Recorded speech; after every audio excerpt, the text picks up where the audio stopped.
Hello, my name is Brian, and today I'm going to be showing you an effect that seems to be circulating around the internet again. It used to be popular, but now it seems to be resurfacing. You might have seen it in Jada Smith's Instagram, my Instagram, or even in a One Direction music video, but it's a really easy effect that you can do to really amp up your videos, and it only takes about 9 steps. You don't need additional plugins for Adobe After Effects, so it's really great for beginners. If this is your first time doing it, I would avoid filming in environments with harsh shadows or anything because they might cause a hiccup in the editing process. So just keep that in mind. If you do like what you see, please give this a like and comment below and tag me in your versions of it because I want to know that my tutorials are benefiting people and I want to continue making these crazy videos. So first thing I'm going to do is start a new composition, and I'm going to use 1920 by 1080 because that's what I shot it in. If you want to do this specifically for Instagram, you could do 1080 by 1080 or however you choose, but I'm going to stick with what I did here. And now I'm going to just bring in some footage. So I'm going to check my footage here, and what I did was I had the camera on a steady cam, and I had each character walk to a position and do a pose, so that way it was easy to track their freeze frame of that pose. And as you can see, I'm constantly moving, that way the tracker can do its justice. So make sure you're moving and you're able to, track those poses. So go ahead and drag in your footage or import, however you choose. Great, so now I'm going to bring it into the timeline here. There's my footage, and I'm just going to reduce the workspace here so I can just pre-render that section. As you can see, he's walking over here, and as soon as he stops, that's where I want to set a marker. So let's see, he stops like this. So now we add our marker. So I'm going to go to layer up at the top, scroll down to markers and hit add marker. And as you can see, it sets a little point here, and I can zoom into it a little bit. So that's where the first position is going to be. And now I'm going to, drag this over to the next position. I might need to pre-render it a little bit. Boom. So there he is. He's right there. I'm going to turn that into a marker as well. So go up to layer, markers, and add marker. And I'm going to add the third positioning next. You can do this as many times as you want, but I only chose 3. Layer, markers, add marker. So now you can see I have 3 markers, and 2 of them were up here because I had this selected when I made a marker. The third one's down here because I had this layer selected when I made a marker. So now what I'm going to do is hold down shift and drag this over so that it lands exactly on the marker.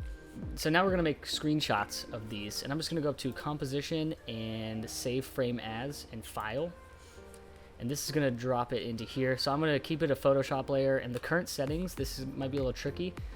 I changed this to best and this to full because otherwise it exports it in like a lower quality. So then I hit OK, and then I'm going to go over here to the output 2. And output, I want to make it just, I'm going to put it in the freeze folder, and I'm going to name it freeze 1 so I know that this is marker 1, and save. So before I export that, I'm going to go back to my composition, and I'm going to do the same thing for the second marker over here. So I can go up to composition, save frame as, file, and I need to change those settings again. So Photoshop's fine for output module. Current settings, change this to best quality, resolution to full. Hit OK, and then I'm going to pick a new location. It's going to be freeze 2, so now it's the second marker. Simple as that. And you're going to do the same step for number 3. I'll just fast forward through this because now you know the steps. Okay, so now that we have all 3 of our screenshots queued up, I'm going to hit render, and now what that's going to do is export them into that folder that I just selected. I'm going to go back to my composition and make sure I can drag some footage up here. So I'm going to go to freeze folder. There's 3 in here.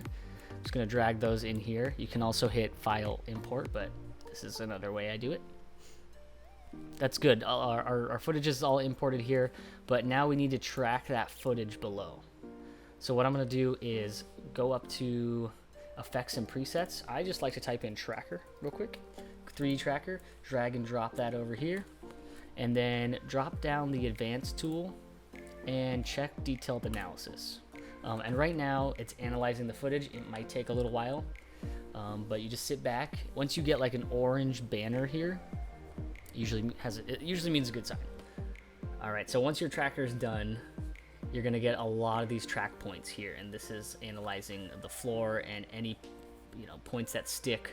I'm gonna expand my track points here by just left clicking and dragging to the left or to the right, so you can see there's a bunch of great track points. So what I'm gonna do is just highlight a bunch of these points, so it makes a little target right here, and I'm gonna right click it and then create null and camera. What that's doing is creating kind of like an invisible layer that's tracking those points. So it just added a layer up here.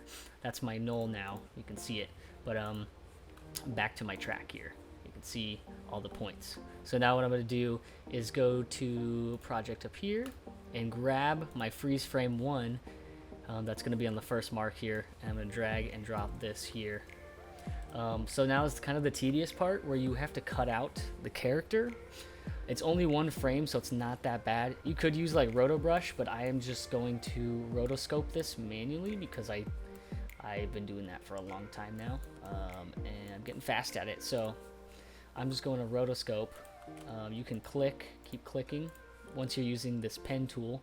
If you hold down the left mouse and drag, you can actually add a curve, which is pretty nice. So I'm just adding curves. It doesn't have to be super perfect, but it does need to be relatively perfect.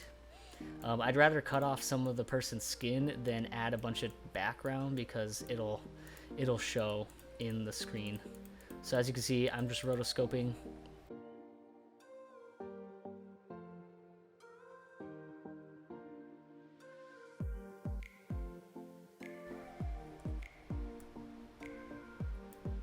Pretty cool.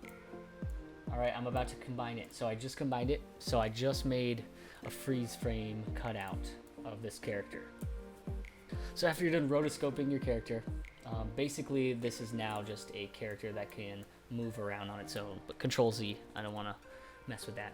What you're gonna do now is change this into a 3D layer. So by doing that, you want to click under this box, or a cube, you want to click this, and now it's a 3D layer, but where did it go?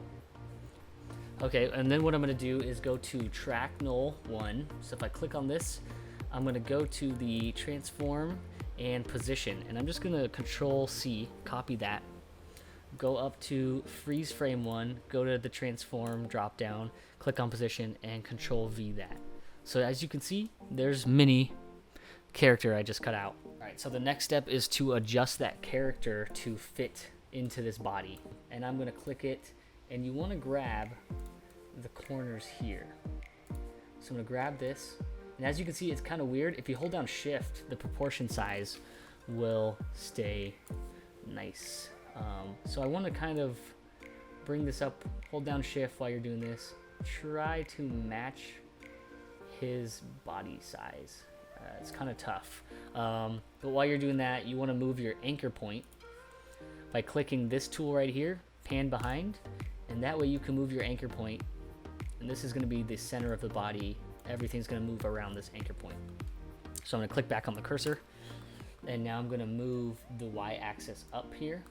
Because it's a 3D object, you have these different axes to move on, and then I'm going to use the x-axis and drag it to the right. He looks a little bit small, so I'm going to adjust this, hold down shift, and make this a little bit bigger. And now I'm going to go in closer here, and I'm going to try to line him up perfectly. It might take a few tries to line him up, but if you do get it first try, props to you. It's not perfect because you look down here, he's got 2 guns. There's a gun here, and the back layer has a gun there, and then I think his legs are off. Yeah, you can see his feet. So this means his character is too big in the front, or yeah, too big. So now I'm going to just shrink down this a little bit, and now readjust. So I know the gun's going to be up here. This is going to be to the right. Okay. One technique I use to line it up perfectly is to bring down the opacity of the below layer so you can see it shine. So if I go to my original layer, the footage, and I bring down the opacity here, you can kind of see in the back what stands out. So it looks like we're almost lined up, but it's still kind of iffy. So I think I need to make him a little bit bigger. So I'm gonna bring up the opacity of the bottom layer again to 100, so it matches the layer we just made. And what we're gonna do is, wherever this marker is, I'm going to, you can cut the layer there. So I go to Edit, Split Layer, Control-Shift-D, the shortcut, and I'm just going to delete this. So your footage should exist here up until that marker. The marker is where it disappears. So now if we pre-render this, we can see if it sticks. So there's the guy, and boom. That's pretty good. That's pretty good. There's a little bump there, but you know, if you fine-tune it perfectly, you can get rid of that little slight jump. Nice, nice. So we're done with the first one. We can fine-tune this later, but we're gonna jump into the second pose here. So I am actually going to drag in freeze frame 2 and put on top. And we're gonna do the exact same thing that we did to freeze frame 1. So I'm gonna hold down Shift and go to my marker here, and that's where it's gonna be. All right, so that's it, everyone. Now you just repeat those steps that I taught you with each of those freeze frames that we made at the beginning. If you like what you see, please like this video and comment below, just so I know what I should be making in the future and if I should continue making tutorials. All right, everyone, thank you. See you later.